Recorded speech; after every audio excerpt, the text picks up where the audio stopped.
Baik, pertama kita akan membahas tentang elips sebagai irisan kerucut. Nah, kemarin kita sudah mempelajari tentang lingkaran dan parabola, di mana jika kita mengiris kerucut secara horizontal akan membentuk bidang lingkaran, dan jika kita mengiris kerucut secara vertikal akan membentuk bidang parabola. Nah, di elips ini kita tidak mengiris kerucut secara vertikal maupun horizontal, tetapi elips mempunyai bidang datar yang diiris terhadap kerucut pada tingkat kemiringan tertentu akan menghasilkan elips. Definisi elips.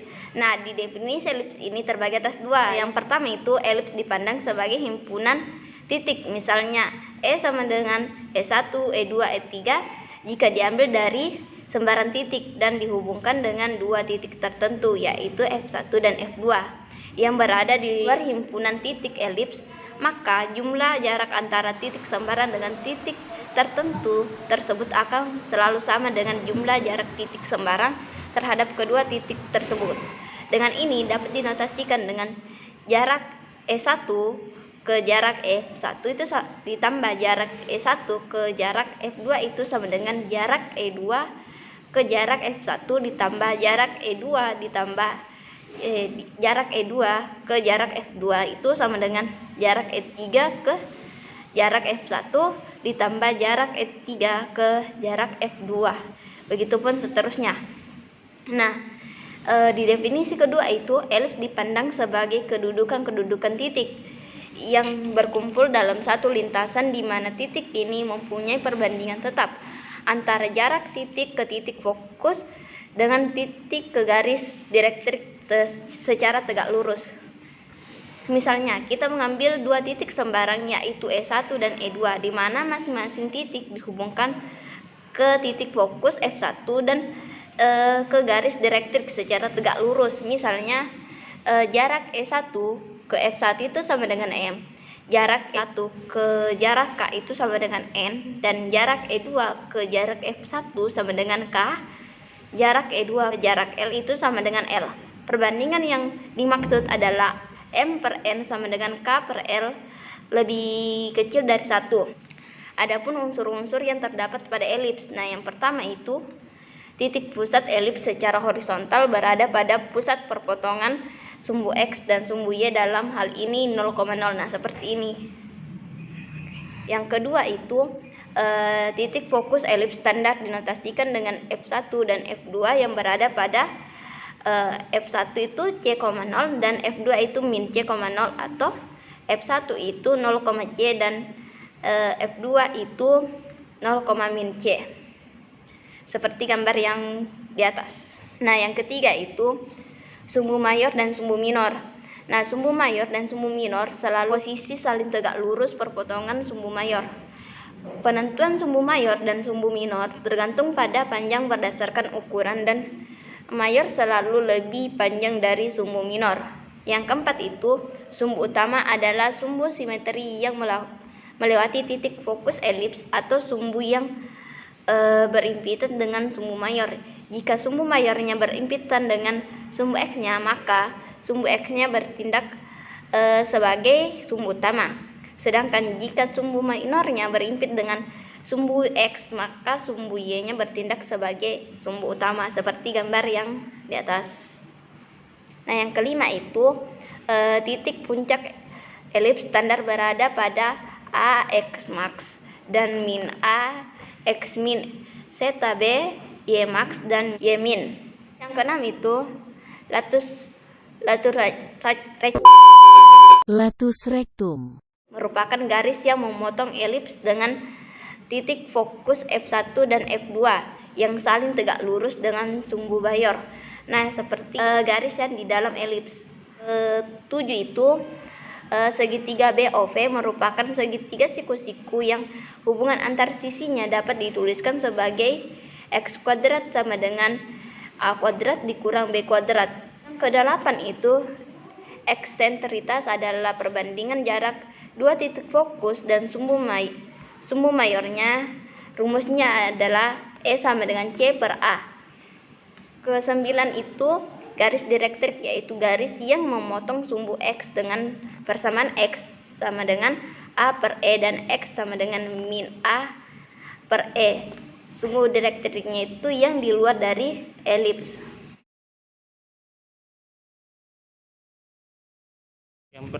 Kemudian kita masuk dalam persamaan elips. Dalam membentuk persamaan elips, kita menggunakan definisi yang ada.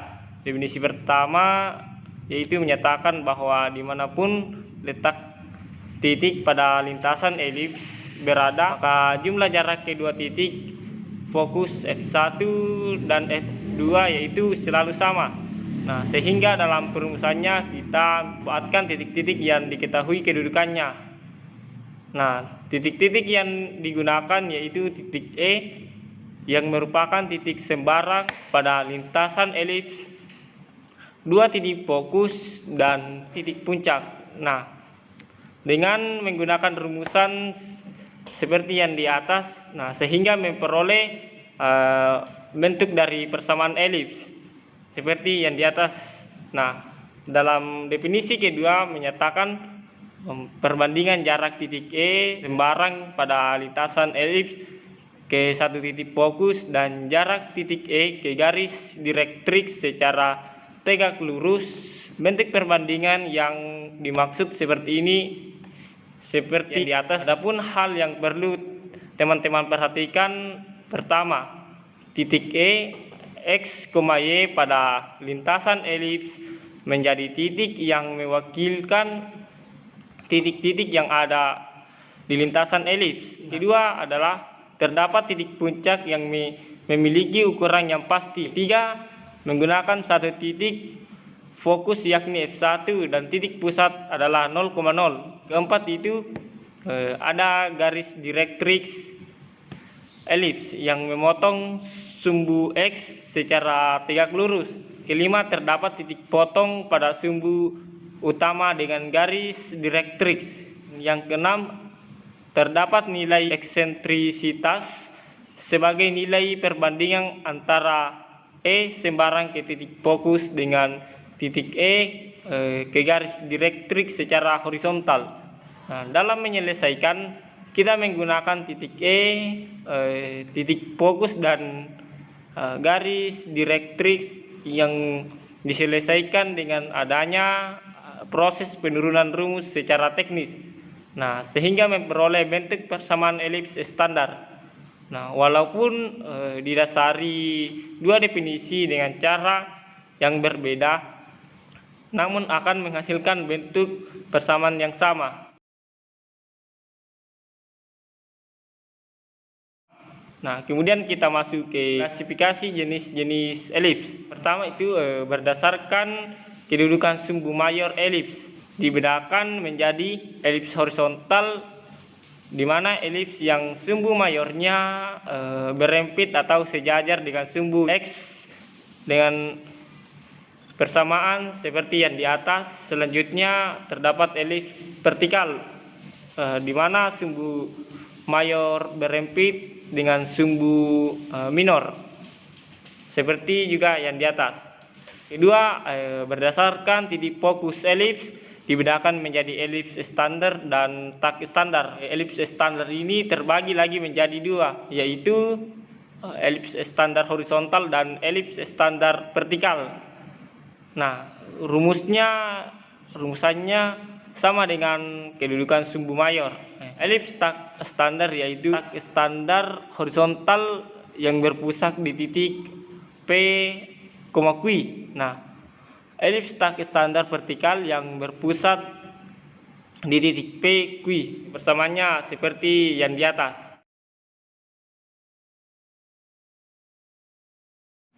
Selanjutnya kita akan membahas tentang kedudukan titik dan garis terhadap elips. Pada kedudukan titik terhadap elips, ada 3 ketentuan yang harus teman-teman ketahui. Yang pertama, titik berada di dalam elips dengan persamaan elips lebih kecil 1. Yang kedua, titik berada tepat di lintasan elips dengan persamaan elips sama dengan 1. Kemudian yang ketiga, titik berada tepat di luar elips dengan persamaan elips lebih besar dari 1. Setiap persamaan elips berlaku persamaan standar maupun tak standar horizontal dan vertikal. Adapun langkah untuk menyelesaikan permasalahan, kita menggunakan cara substitusi dengan mensubstitusikan kedudukan titik yang diketahui ke dalam persamaan elips yang ditentukan, sehingga kita bisa melihat dan menentukan hasil kedudukan titik tersebut secara aljabar dan geometri. Aplikasi yang kalian gunakan adalah aplikasi GeoGebra, seperti pada gambar di atas. Selanjutnya, pada kedudukan garis terhadap elips dapat ditentukan parameternya dengan menggunakan persamaan elips standar horizontal dengan sebuah garis lurus. Selanjutnya, kita lakukan proses substitusi sehingga memperoleh bentuk persamaan kuadrat. Karena kita menggunakan bentuk persamaan kuadrat, maka kita akan memanfaatkan rumusan diskriminan, yang kemudian rumusan diskriminan kita jabarkan dengan mensubstitusi nilai koefisien dan konstanta pada persamaan kuadrat. Maka diperolehlah bentuk yang paling sederhana dari nilai diskriminan. Nah, nilai diskriminan inilah yang akan menentukan kedudukan garis terhadap elips. Kemudian ada 3 kondisi yang perlu diketahui. Yang pertama, jika nilai diskriminan lebih besar dari 0, maka garis memotong elips di 2 titik. Yang kedua, jika nilai diskriminan sama dengan 0, maka garis menyinggung elips di 1 titik. Yang ketiga, jika nilai diskriminan lebih kecil dari 0, maka garis tidak menyentuh elips. Adapun cara yang digunakan dalam pemecahan masalahnya, yaitu yang pertama, dengan cara substitusi, persamaan garis yang diketahui diubah ke dalam bentuk persamaan garis Y, yang kemudian nilai Y-nya kita substitusikan ke dalam persamaan umum elips, kemudian dijabarkan hingga membentuk persamaan kuadrat. Nilai koefisien, konstanta, M dan C, kemudian disubstitusi ke dalam rumus awal garis diskriminan. Kemudian cara kedua, yakni menggunakan penyederhanaan diskriminan. Di sini kita tidak perlu lagi mengubah bentuk persamaan elips dan persamaan garis ke dalam bentuk persamaan kuadrat. Cukup memasukkan nilai A, B, C, dan M ke dalam rumus paling sederhana dari nilai diskriminan. Nah, dari 2 cara ini, walaupun memiliki cara yang berbeda, tapi hasil yang didapatkan akan tetap sama.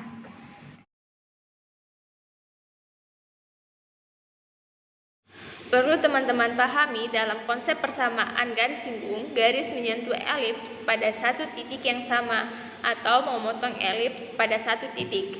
Nah, perlu diingat kembali bahwa elips terbentuk dari himpunan titik-titik sehingga dapat dikatakan bahwa akan tak terhingga banyaknya garis singgung yang terbentuk.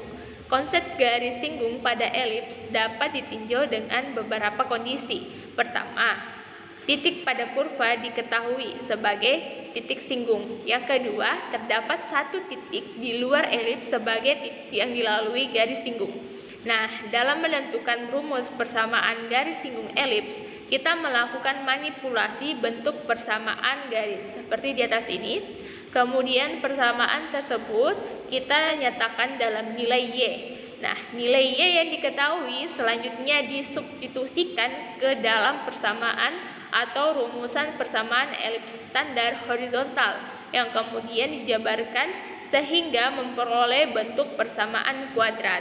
Nah, koefisien-koefisien dari persamaan kuadrat yang didapatkan kemudian dimasukkan ke dalam penjumlahan 2 faktor dari persamaan kuadrat.